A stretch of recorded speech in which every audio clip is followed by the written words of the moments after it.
Futures contracts confer many advantages on the users. The first of those is liquidity. Futures contracts trade in very high volumes.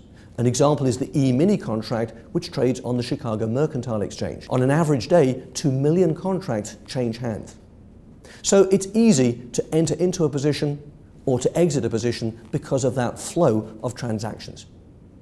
Secondly, the margin that the two parties have to post is a small fraction of the value of the contract. Right now, for example, each E-mini contract is representing a basket of stocks of around $100,000. However, the margin that each side has to post is only $5,000. So that offers 20-to-1 leverage.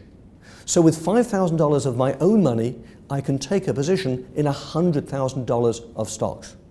This leverage allows me, if I'm a speculator, to speculate with great efficiency, or if I'm a hedger, to hedge at low cost.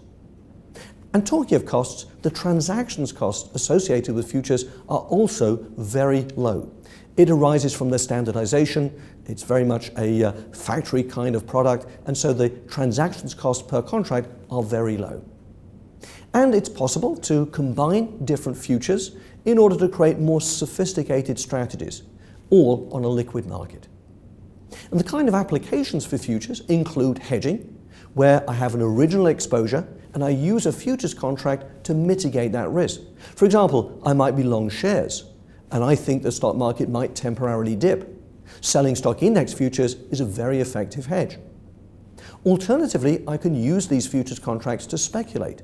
Taking the stock market again, if I think that the stock market may dip in the next few months, I could sell stock index futures, and if I'm right, buy them back later at a lower price to profit from that view.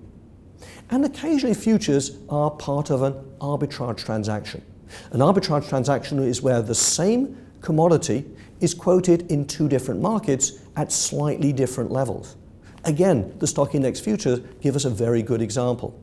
Stocks, of course, are quoted on the New York Stock Exchange, NASDAQ, and other American stock exchanges, whereas the stock index futures trade on the Chicago Mercantile Exchange.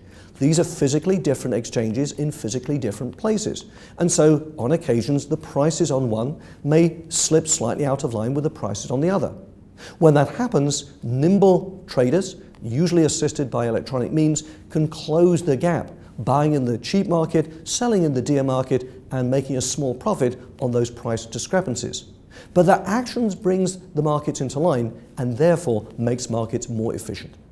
So the uses for futures include hedging, speculation, and arbitrage.